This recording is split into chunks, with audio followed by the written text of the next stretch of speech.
Welcome back, everybody, to the Binding of Isaac BD1P randomizer. Today, I think it's time we do a Lilith greed run for you all. She is one of the better characters for the mode. Also, we have no mark done as her yet, so that means a guaranteed unlock, as well as more money in the machine here, hopefully. Seed, by the way, is going to be TQQW0F39.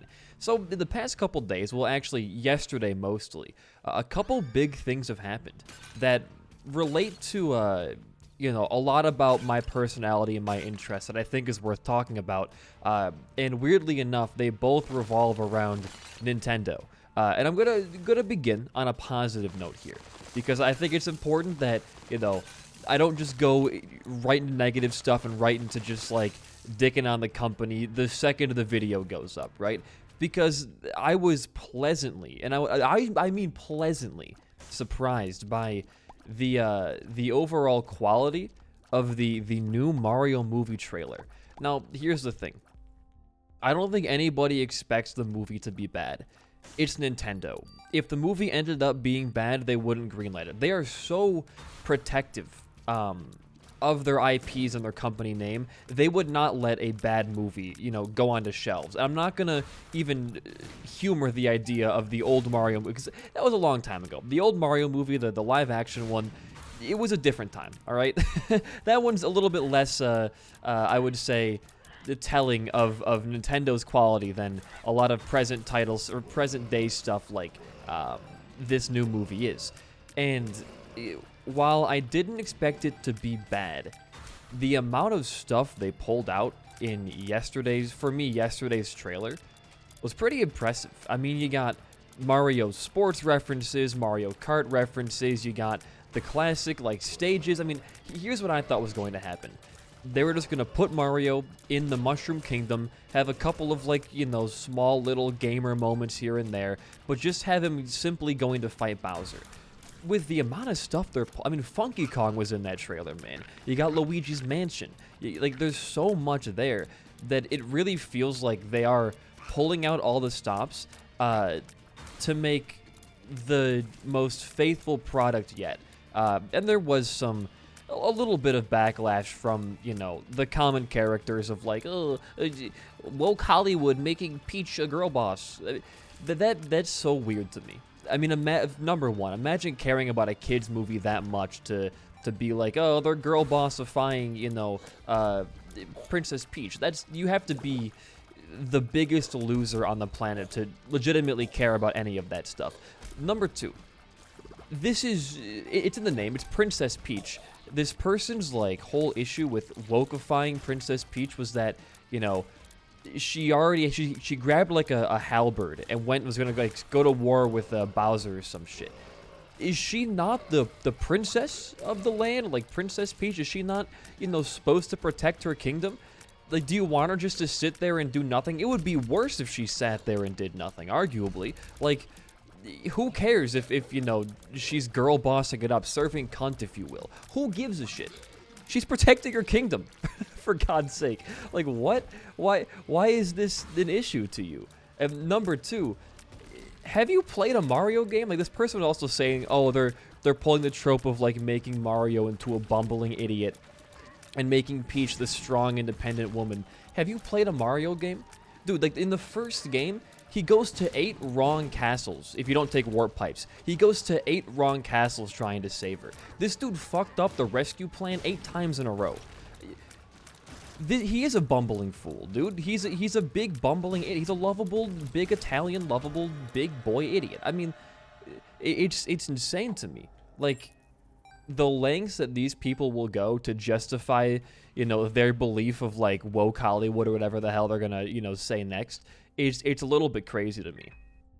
So to clear up any misconceptions, Peach is supposed to protect her kingdom. She's always kind of been, that's a huge item for us with a box of friends. She's always kind of been, the stronger out of the entire cast. I mean, unless you want to count, like, Rosalina, who is, like, the master of every fucking galaxy, right?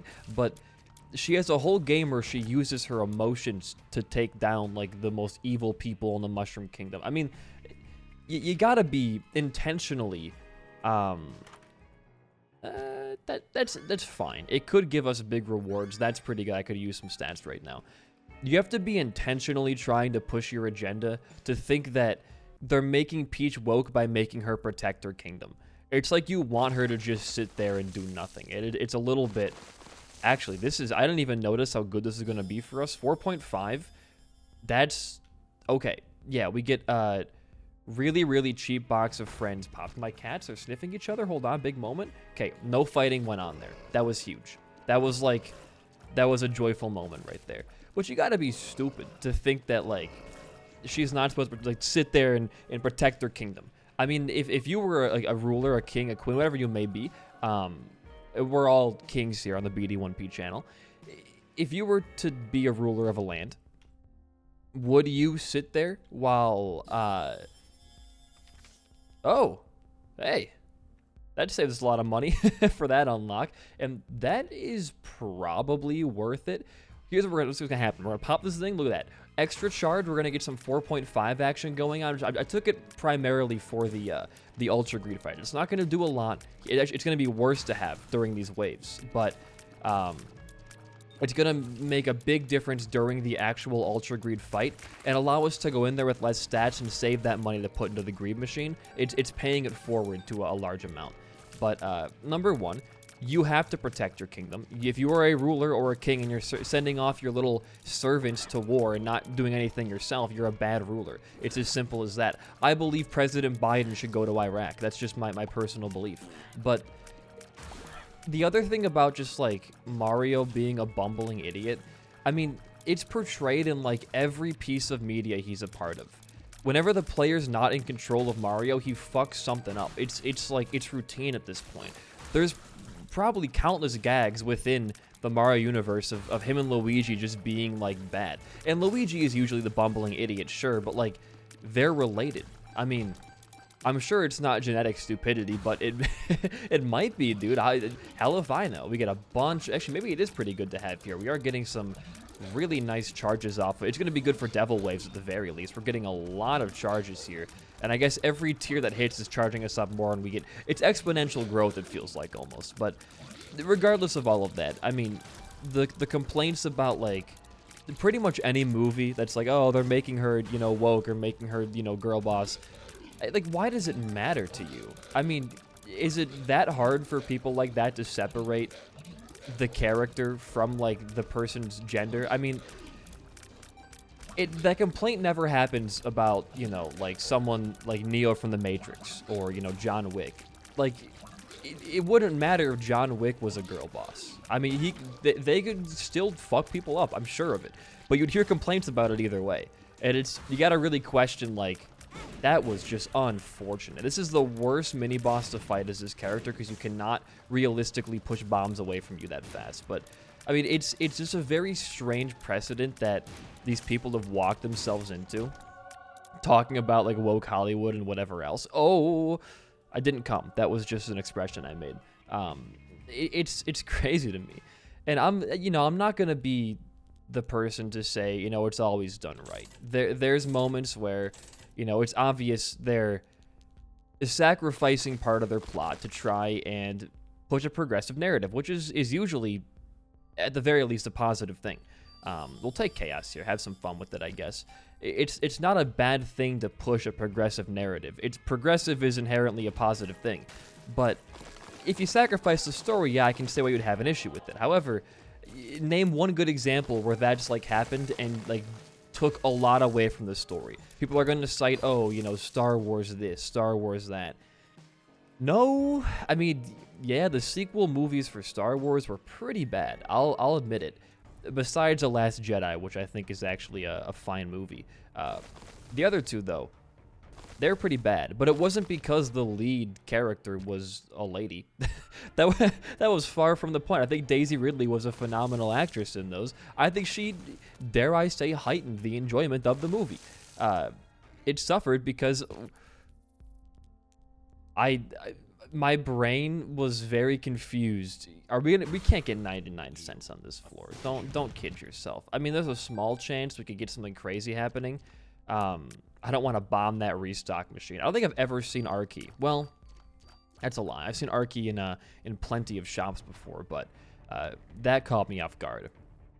I guess we save our money and we see if we can eventually find like the quarter in one of these secret rooms or the crawl space maybe. We'll just we'll go with this, all right? If we can get the Arky, it'll be a great time to get some money in that machine, but I'm not gonna press too hard. Either way, you know, I'm sure that whether the lead was female or not in the new Star Wars, it still would have been terrible. If you would have swapped out, you know, Daisy Ridley was the Stormtrooper and John Boyega was, you know, the up-and-coming Jedi who came from nothing, it would have still been an equally as bad trilogy. I mean, if you would have made Boyega's character a bit more endearing and, like, you know, have an actual backstory, sure, you could have made something out of that. But the problem was not that it was led by a female actress or, you know, any kind of woke narrative being pushed. But people...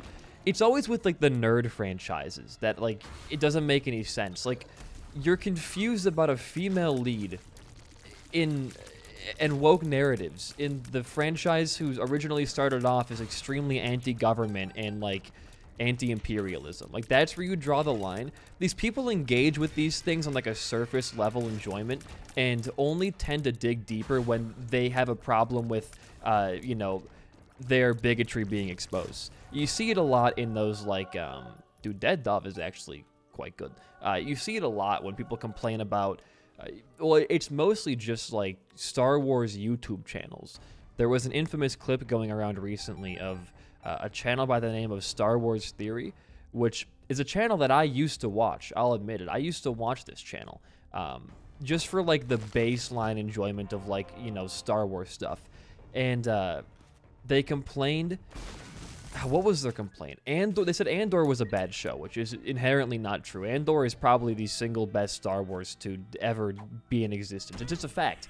I mean, it definitely has the most mature themes and the most well-done cinematography, set pieces, characters, dialogue. I mean, boring characters, but the dialogue is interesting. It keeps you engaged, at the very least. And we cannot afford our key, it looks like. So I think we should just take our key, go into here. Dude, a lot of angel items this run. Holy. And then, I think we just start buying... Yeah. Why don't we buy this? I want the Bone Heart, regardless. And I don't want my mini bombs to blow up this machine, but I also don't really care for Lemon, so if it happens, it did not happen. Okay, cool. We'll start rolling right now. If we can kind of just... Is that 5 cents? No, I was like, what the heck? Perfect cover up there. Huge. Huge. And this is also really good. And this is also really... I should have bought Skeleton Key. Yeah, great items. We now have familiars. We have more shots. We have more HP. We should be fine to... Oh, don't tell me. We should be fine to not have to spend any more money, and we could take down Ultra Greed pretty easily. That's never going to work for us because we have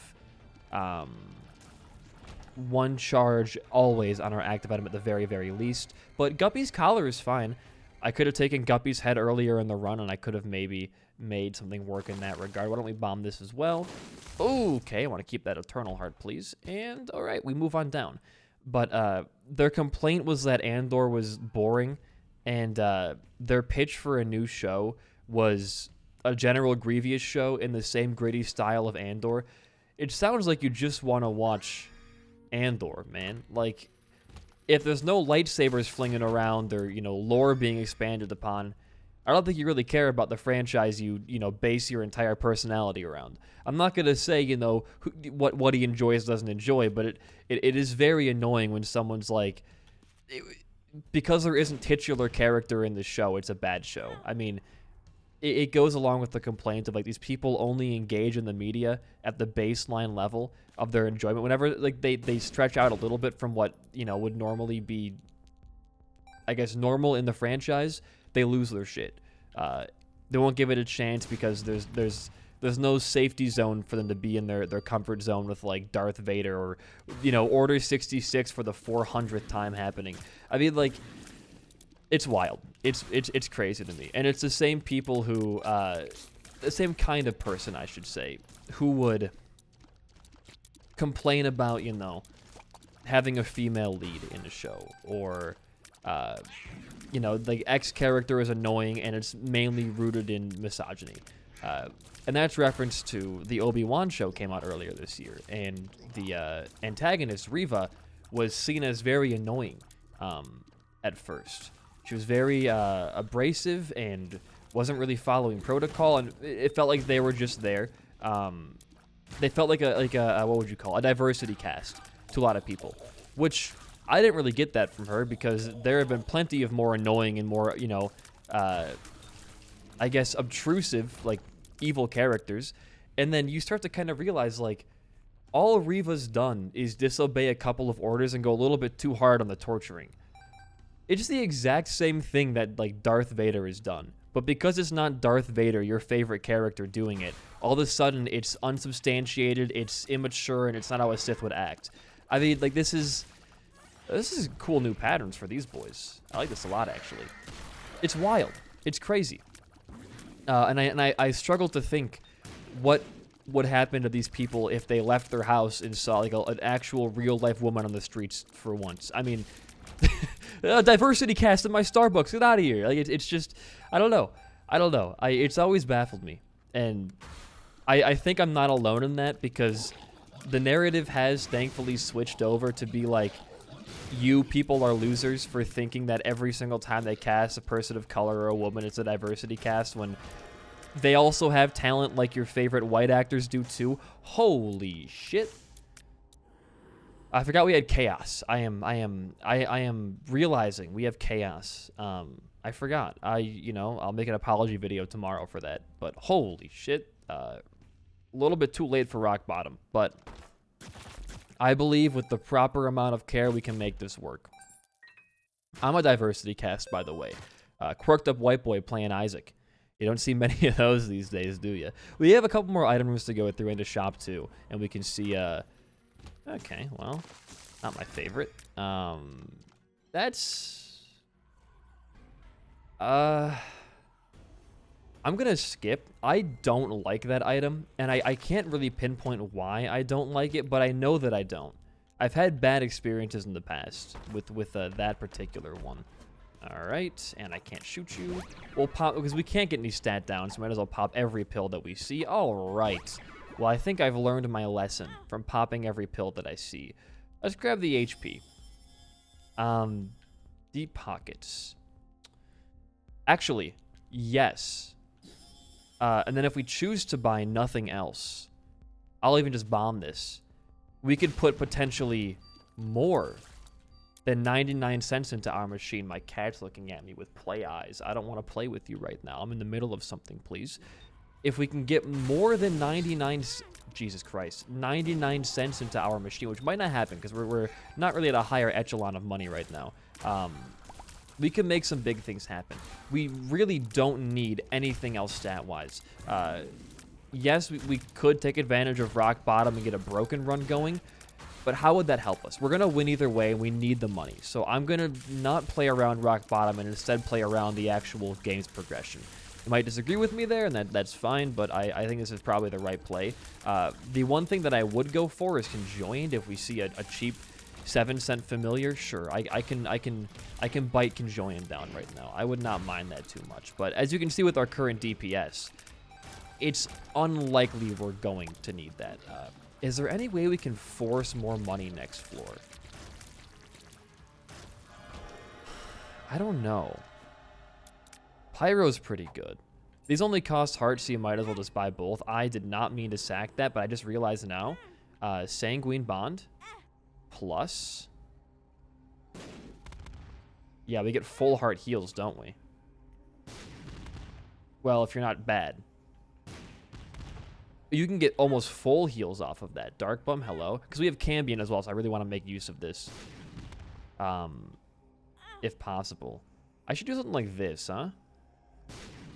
Yeah, that's a way better strategy for making this work. Because we can get Leviathan, we can get damage, we can get HP as well. I mean, there's a lot we can gain from doing the Sanguine Bond plays that could, yeah, there's damage right there, make our run a lot better. And we have so many bombs we're not going to use at any other point on the run, so I feel like you might as well do something like this just to keep yourself in a better place. whatever. You grab that, it's not a big deal. We're looking for a couple of just pretty much Leviathan. We can get money out of this too, I'm realizing, which might even be better if we can get the 6 cent drop right there, huh? Look at that. We can get our 99 cents or 999 through these means. We only have 5 more bombs to go, but that means quite a lot of heals. Yeah, it's a full heal right there. Okay, bar of soap. Interesting. More money. You'll love to see it. This is definitely a strategy I don't think I've ever seen used before. Cluster bombs, pyromaniac, sanguine bond. Honestly, kind of a busted combo. If we had any other way of generating red hearts out of these black hearts or like a D20, I could see this being like truly broken. We could even go harder and risk the Guppy's collar respawn if you really wanted to test fate. But I think that's probably a really stupid idea for whatever potential game there could be. So we only have a couple more plays we can do of this. Full heal maybe? Close. We'll go 2 more. I guess we're going 3 more. 2. All right. This is our last bomb. We got a couple of good heals off of that. Did not mean to grab that black heart, but whatever. It's part of the exchange now. 1 more. Did not get Leviathan. It's a 2% chance. I mean, what did a guy like me expect? A 2% chance to happen to him? Absolutely not. So what do you want to do in here? You're at 80 cents. I think you just take the coin. And then, because you're so slow, you just teleport out of that room. I think you just leave. You're going to be well over 90 cents by the time you fight Ultra Greed. And your damage is looking really, really good right now. We're going to have some good donations on here. I like this character for Greed mode. I'm not a huge Lilith fan outside of Greed. I'll be the first to admit that. I've had my differences with this character. Okay. Was it during the first Nuzlocke or... When was this during? I was playing on stream. You know what? I think it had to be the Nuzlocke. No, what? I can't remember. You guys in chat might know, or the comments. I played as this character, and I got Dr. Fetus blind 2 runs in a row. And the only reason I can think of myself as like playing as this character on stream is for the Nuzlocke, but it feels much more recent than that. It could have been during a chat controls my run kind of deal. It could have totally been that. But that also feels like, that feels too soon. So I'm not sure when this happened, but it made me kind of like dislike the character for a bit. But I've grown back to liking her. My friend Script JCR, old 4-player file guy and pro esports commentator, this is his favorite character, I believe. So I'd be mean if I didn't at least acknowledge, you know, they can be okay. I don't want to piss off my boy Script, but maybe I already have. I have no idea. Angel deal for our final one gives us Orphan Socks, which is not going to do a lot, but it's still a decent amount. We might as well fly in here. Hey, get a full heal. Now we're going to definitely win this run. And Athame, or Athame, whatever you want to call it. Great item. Actually, it got changed in this update, so it might even be better for us. But then why don't we take our 108 potentially more cents, save 1 bomb for inside the fight so you can bomb the shopkeepers at the very end for nickels maybe, and you go ham. You're going to crush, you're going to kill him in like 2 seconds. And it's not even going to be a contest. Look at this. Even more money. We're at above 115. Could you believe it? All right. Get boned, son. Just going to spam my active item. And we're going to get charges off so quickly here, as you can see. Evidence A. Spawn bombs. That's not bombs. I should wait for you to spawn bombs. I was really going to min-max it. I could wait for you to spawn bombs. Not bombs. Okay, you're not... I'm just going to kill you. You know what? I don't really care about doing all that. We might not even get 115 cents in there, so I'm not going to worry. That was one of our quickest Ultra Greed kills ever. Tech point 5. Okay. 100 cents. Now we just, we feed. How much will go in? Everything is terrible too. That feels like it was supposed to happen there. 1% clog. 2. 3. 215. How we're only getting 1 achievement for 215? You joking? No money? Oh my god. Well, these are our boys right here. The infinity sign. If you enjoyed the episode of my commentary, a like and a comment goes a long way for a small channel like mine. In the meantime, though, guys, I have been BD1P. Peace out and goodbye.